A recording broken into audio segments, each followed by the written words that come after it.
kubyumva njya kubayemo isorori ndikumva ibintu bingena byumva gusa nge ntago mbabeshye cyangwa nuko twaganiraga nago nzahano byose wabyutse ikuriro cyangwa je gukaye kumva biza bimva mu bimbana byishuma niba ari ni yande sumva aba ari ukuva mu gitondo ikuriro byaba ari ikibazo iyi weekend nibwo namenye ko iyi weekend ni kubera ko tutagize hano mu kazi niriwe mu rugo pe ariko numvishije wa muntu udufasha imirimo wo mu rugo kuva saa 3 kugera saa 8 kubitakorika kuva saa 3 z'igitondo ariyo ndirimba noneho mana yanjye ibiti butumwa none ngera ahantu genda byuka ndajya kumubwira nise iyo ndirimbo ntabwo ushaka kuyihindura arambwira ati boss indirimbo iri guca ibintu hano hantu yambare kuteri ajya yumva wenyine kandi volume yabagagize ngo nubwo nsinziriye ndakumva ni yandira ngo nubwo nsinziriye ndakumva melody yayo bari yujyana hano ariko gazakabona gakuyehe ngo abantu ariko nibakubwire ni abantu baratwumva kuri YouTube baragera batubwira bati fuaje turakumva ngo baranyumva neza bati iyo ndirimbo yitwa Bruce Melody niko yitwa ngo nakinyuma nibyo usikariyo nibyo rata ariko se ariko niye ndirimbo yawe mbonye nka Bruce Melody namaze cyozo kabisa niye ndirimbo yawe gushibisha mu ndirimbo z'abanyarwanda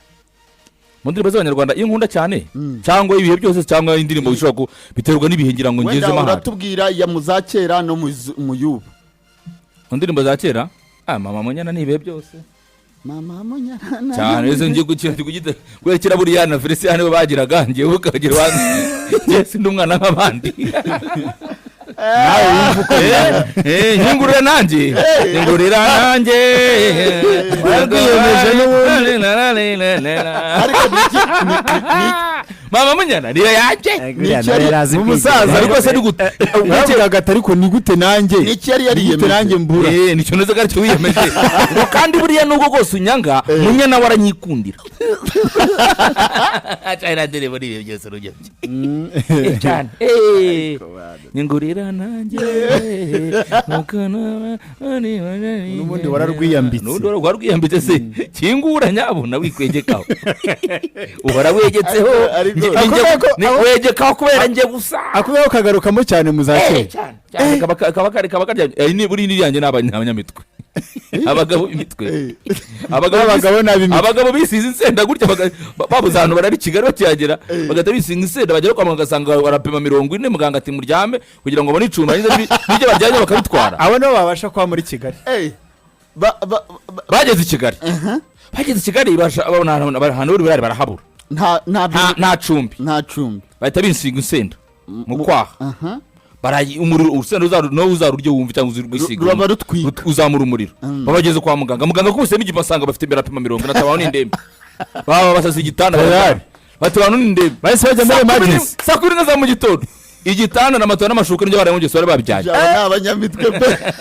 bashokoye Kigali kandi burugumesitiri yarabafashe rero amambara nka Benjamin burugumesitiri yarabafashe arabafunga mu gitondo arabazana mu gitondo timwinjire abantu bibye harimo na abandi bafite restaurant yitwaga ndumwe bariri muri restaurant yitwaga Budaramani yitwaga Budaramani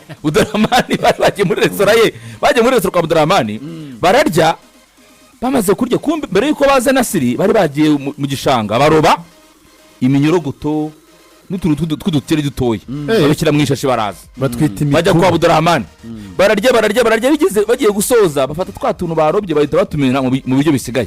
batahamagara Budaramani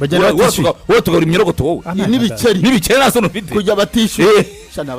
ariko imitwe ni ya kera imitwe yahoze Budaramani rega bamuciye n'amande kugira ngo atabare batamureka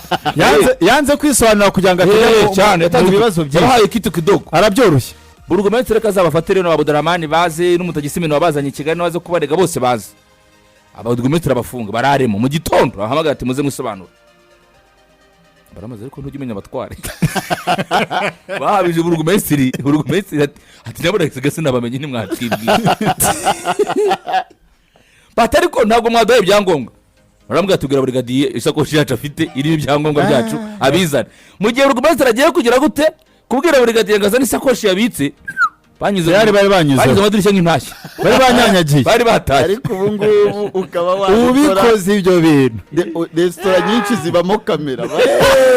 ubikoze barayizana abagabo b'imitwe niyo ndirimbo yanjye abantu muyihurije y'ubu ngubu muri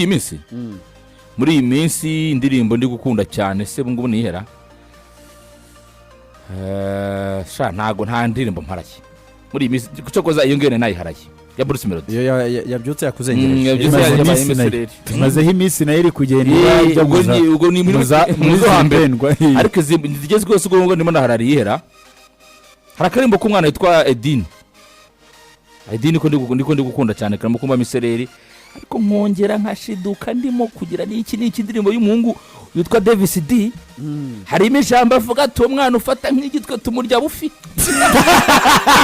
nimwe ari kumwe na Ish Kevin yitwa turarenze cyane ati uwo mwana wafata nk'igi aramurya nk'ifi ari ahantu avuga ngo kashi umuha ibicwa umuha ajya kwishukisha abitega amaze cyane turarenze niyo ndirimbo yanjye buriya reka nkubwire Fuad nari ukuntu ugenda wigaragaza abakurikirana nari ukuntu ugenda wigaragaza ukuntu wumva indirimbo ukafata n'amarirics mu mutwe wawe cyane ariko nose Davis D muhanzi nkunda by the way Davis D muhanzi mfana rwose nanjye ndamufana apari ibindi byose iki nicyo n'indirimbo ze Davis D ari muhanzi mfana karimbo reka turarenze kari mu kazi nonyobye ariko je burange kumwe na Ish Kevin umwana ufata nk'igi tumurya bufi ufata nk'igi ni ukumurya nk'umureti muri make wa mwana wowe utangarira wubaha utinya ushoraho byinshi ubona uzagira umugore abandi baba mesaje kuyivura dore umujera murya no computer yanjye kanyubike gutya igipande cyo hejuru wahita kubi nuko burya mu nguni zose bubura abagenda nka George na Mikelzi mu mpande zose inguni zose bubura n'ubundi twagiye mu muziki ijambo rimwe kuri nabonye Bulldog avuga ko umuhanzi w'ibihe byose mu Rwanda ari King James anafite n'igitaramo mu kwa munani aravuga ngo ntabwo yigeze abona na rimwe mu buzima bwe igihe yari mu muziki w'u Rwanda ngo indirimbo itari hit King James atari active mbere indirimbo ye ngo asohora itari hit oya byo ntabwo yibeshye ntabwo ari bagita gukotora ntabwo James arigera kotora nta ndirimbo ya King James irakotoka rwose mu ndirimbo zirenga 49 afite nta ndirimbo aranatangiranye nta ndirimbo abantu hamana nta ndirimbo ni wamuzaniraga n'iki nta ndirimbo n'imwe w'abantu bo muri bamutwaraga ku maradiyo muri mvera ibyo byabaye hari abantu bazere ko bari muri zitabayeho hari abantu bazi ko bari muri zitabayeho abantu banze bakora subscribe tugeze kuri 990 hanyuma umwirire ibintu byabereye jewe nk'umuntu wageze i Nyamirambo 2010 abantu barambye ati Fuad niwo ati randirimba King James niwo wafashe Shadiba mu kwinyamata mujyana imusanze ngaho nyumvira ni 8 ni 2 na kangahe na 5 buhoro ari indirimbo arimo harya ngo ntoje ukundana iyo ni abasore wakwesha Shadiba warabaniye araboye naga nukuri ko banungije barabeshya nojye kumufata mu modoka none se Shadiba turaziranye arekaye kubutaziranye nawe waruziranye na management Yorode Queen wese ni icyo gihe reka da nazireka nakubwiye yaraje none se ntabwo abeshye Yorode Queen uri sabaho abona tabaho giwe babona taba abaho ibyo byihorere jatoba tubizi ubona abaho amakuru turayafite iriya foto yo muntu iyo murebye ubona abaho ngiye gusa aba mu nzozi zanjye uramurarana ngo nyine uramufite abaho nababwiye story se kuri wowe wariho aramurarana sanate story z'umushiti wanjye we yamukurana umuntu regaragara nk'uko muri kumwe ntabwo ari ngombwa dore mete zaraje upfa kuba ufite ifoto ubundi ugadusura Obama wamwararanye icyo gihe ibyo ni ibintu toto cyane ntabwo nabateye story umushiti we nta n'inshuti yagira ubu ni n'umukire unakomeye rwose wamunika agasabune wowe gasabune wamucaga akakureba ngo ubwo rero ngo ubwo Ubwo rero wirwo nyikara wagigezeho wahatari nguzi ngo iyi niki niki ariko abajeni benshi mu myaka ya za 2005 bariye Jennifer Lopez ni benshi abajeni benshi umuntu wese bigaragaje ko Jennifer Lopez ntabwo ubwira umubare ni benshi amafoto bagamanitse gutyo ari ifoto byabaga ari binini cyane aho kiguraga abantu barahendwa kavuga uti ndamutahanye ari nk'inkwano hari abantu bakwenje Jennifer Lopez baramumanika mu nzu ibi foto hari ifoto ya Jennifer Lopez mu ndirimbo yitwa Love Don't Cost I think Love Don't Cost I think niba nibiye kandi none ko babyibi niba niko babyibi I think yes urukundo ntirugurwanye ikintu yego Saftona album yitiriye iyo ndirimbo hari na filime igize gukinwa n'umugabo witwa Nicky Cannon right Nicky Cannon n'umukobwa witwa Chris Ramirian irimo na uyu musaza wirutse mu Rwanda w'umukomedi ukomeye cyane uyu musaza yitwa Havinde Love Don't Cost Havinde uyu musaza waje iyi filime uyu mupeti yitwa musaza yitwa Havinde reka ndebe uyu musaza w'umukomedi ugira n'ibiganiro bikomeye cyane muri Amerika yitwa Havinde ariko no mu Rwanda ndamwibuka abarimo nawe uwo musaza abarimo Steve Harvey ino filime abamo rero burira iriya ndirimbo ya Jennifer Lopez yitwa Love Don't Cost I think harimo ahantu nagira gutya akagenda tunaga twose my love don't cost akura ahera ku gashati jugunya kira ku ruhande kamanuka akaza kugera hanyuma sasa iyo foto rero niyo yabaga kuri Kirish ariko buriya abajene barazimanitse yabereye inkwano ahantu henshi ariko buriya na boss Honore niki nari nzi ko buriya isheri wari Britney Spears ariko nanjye Britney Spears twarabashiri kuko yamugiraga mu makaye yose yabaga kuri inyuma dore je umuntu wa mbere niyo bamuvugaga nabi twarasereraga hari indirimbo buri abantu nanga kubera umuntu y'icyuyirimo muzi indirimbo yitwa Break My Heart y'umugore witwa Toni Braxton itangira umutima ari kugenda ku kimota kikubita hasi umwirabura w'amatuza uramujama ndamwanga nashaka birabure uramujama yanse uyu mugore mureba yamuteruraga n'ibituza hamusomagura ndi kumureba sha uramujama ntabwo twakwiyugare pato ati rwose story za Fuad tumujye muzishakira ati story za Fuad ako babayeho ati story za Fuad no munsi mujye muzishakira Segima rwose ntabwo kubeshya irari indirimbo yitwa Break My Heart ya Toni Braxton uramujama utangira ko kuri moto aravuze ko kida kupfuye ibundu yaraguye mbona ukuntu Toni Braxton yirukanse n'amarira menshi cyane aramuterura amufata gutya mu gitu ikijama kigateba gutya mutera gutya avuga buri iki kitapfuye baruzi ko reza mushaka neza ndaha ngaha ntago umeze neza se jewe se nawe mfite iki kibazo se wambaye neza niba niki ubyishije nambaye neza bivuye ku mutima shamba mbona bitari ku mutima wowe ndavuga wowe bivuze ngiye wowe bivuze bikwivuye ku mutima kwambaye neza icyabi bivuye ku mutima pe ariko nyine biba bindi nabonye uhera kuri Edizo weregane Edizo nabonye arega shange sinari nkamenyereye shana umupira Edizo ndawuzi urahuzi yara cyozo na sina toderuka amacakora yanaza hano go mutorera hamwe rega buriya ibonye umuntu w'umusore yambaye akarakoste k'imifuka gafite umufuko witumva kwifara nyine witumva ko uwo musore yihagazeho ariko nawe umeze neza genda shima Imana nta kibazo ariko hano muri Sport Bar urashinzwe kudaheruka kugura ahubwo urashinjwa kudaheruka gutegura inkuru ya Olivier Giroud naho ibyo kugura byo rwose ejo yongereye ibitego icya kabiri icyumweru utavuze Olivier Giroud aho kiba mushaka kurya mutakoze wajya ubanza ukabikorera duhimba inkuru ye cyangwa tujya tugira Olivier Giroud akwiriye kuba ahora kuri notable buri gihe aguru kuzakora akantu manyagiro kagashusho ke ashaka kintu wazanira Benjamin niko bimeze baje buri ariko nice abakinnyi uzakora akashusho ke kakaba namaze gukora liste yanjye y'abakinnyi bakomeye 10 ko niteguye ko nshobora nko kuzagera ahantu umuntu anunguye akambwira ati top 10 y'abakinnyi bakomeye 10 wabonye mu mupira w'amaguru narayikoze top 10 rero abakinnyi 10 bakomeye Olivier Giroud nisanze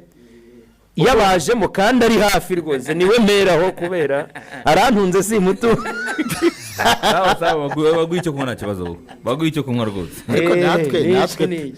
ubwo rero natwe wowe tubyemera ntukajye wirenganya na siri kuza ufite yishaza umukinnyi wa mbere ku isi wavuga igikombe cy'isi. agaze ugira ishyari gute mu kibuga igikombe cy'isi ufite Champions League ufite Europa League twese ntidufite se ufite Serie A ari mu nshuti wacu Nasira aramuzi pe niwe muntu nzi ukundi kugura na fagitire ishobora kuza mwicaye ahantu akayirwanira. Abo bantu ntimubazi babaho cyane, ariko kondisiyo ya mbere bikaba ryagucika ukavuga uburyo Manchester United idakomeye nubwo bimaze gutsindwa. Akureba nk'utakuzi akavuga atoya ntibikunda. Hano umunsi umwe twigeze kugenda twicaye Nasira nkorera ibara ayibuka ya jezi Aimable yari yamuguriye ya Liverpool. Yego Nasira yikubitamo azacyarira basanga turicaye agihinguka hariya ngo dore kiriya nacyo. kandi ugaragaje ko ngewe ndimo ndahangana no kumubwira ni Aaron Wan-Bissaka buri Bwongereza burihemukira cyane. Burihemukira ku bibazo bufite kuri nimero 2. Aaron Wan-Bissaka ni muntu ati kandi azi kudefanda. wabikemura Kudefanda rero n'abantu nzi ko yambaye ibintu bya Liverpool urebye imbaraga nta wundi muntu uzi se nanone. Iyo uvuze ko indirimbo nziza mu isi yose ari oya urumva abo ni benshi ahubwo uwo munsi Ben yaratatse agera ahantu nyine biramushirana. Urumva hari ukuntu mwicana n'umuntu amasaha 3 none bigera ahantu avuga Eric ten Hag akavuga ukuntu Eric ten Hag ubundi yishwe nuko yasanze Pepe, akavuga tekinike, akavuga iki, avuga ukuntu Rashford, avuga ukuntu buriya uyu mu defenseur wavunitse ninde uyu waje ubundi Lisandro, avuga uburyo Lisandro ari uwa mbere ku isi ati bundi mu bantu b'imosoge baba defenseur nabonye ati naherukaga Nesta. Akahita mugatisha Benjamin Zingaro ebyiri ngo mwibe gusa. nari ikibazo banze ko buriya gatama umwanzi w'ikinyoma Benjamin amaze kunyongorera bigeze nka saa 9 arangati rero tugiye yandi ubunyakuri kandi ubwarahaza ati gukomeza kubeje iyo wanyweye byageze aho birashira rwose. ibinyoma ntabwo bikwa mu mutima ikinyoma cyakwa mu mutima bamaze Imana yageze hano aravuga ati reka tugiyewe bugiye nagutakage. Oya simba beshye kimwe mu bintu bituma niyo nshaka gutakaza ibiro harimo no kwemera nyine n'iki none se Aimable we ntiyatubwiye ngo twambare Liverpool twese twaziguza umuntu. Ako nizere nyine kujya n'abantu bari bya Olivier Giroud warakomeye. Oya Olivier Giroud arakomeye cyane. Olivier Giroud ndabumva akwiye isaha ajya afata isaha akwiye isaha rwose kugira ngo tujye tugera saa 4 twariye twananyoye rega rese mwumva bizagenda bite. Mureke mbabwize ukuri wenda niki ni uyafashe gahunda yo kugurira umuntu umwe akabiye byose. Nasiri uri muri amwe uruta bakongera indi ihutesha nkubwire shiraho Olivier Giroud kano kuri screen umushe yambaye imyenda ya Mirasi na Arsenal na Chelsea uzivange edizo nawe baguye icyo kumwe amashyi cyakiri cya Paras manyagiye nawe baguye magara Felician nyamwe mayobozi no yahubwo niba guhindura jewe sinzagaruka. Karenzi nawe baguye kugira Felician nyamwe atarajya muze n'icingana. Oya nushaka mwihoro Olivier Giroud cyane icyo ndicyo mwe ko ari munyweraho kuko icyo ndicyo abazukuri ngira abafaransa tuzukuri n'abafana ba Chelsea n'aba Arsenal bazukuri n'aba Mirasi bazukuri abafana b'Ubufaransa na Deni Olivier Giroud bafitiye abafana ba Montpellier na Deni Olivier Giroud bafitiye ahubwo bari mufitiye abafana ba Arsenal nta Deni Olivier Giroud bafitiye abafana ba Chelsea nta Deni Olivier Giroud bafitiye abafana ba Mirasi nta Deni Olivier Giroud bafitiye. Asubundi Olivier Giroud wafitiye Deni nini ahubwo bari mufitiye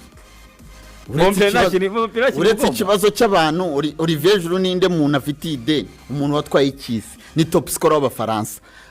muri za Arsenal yatwaye za FA. Afite na Puskas Award individual trophies azifite. Chelsea yatwaye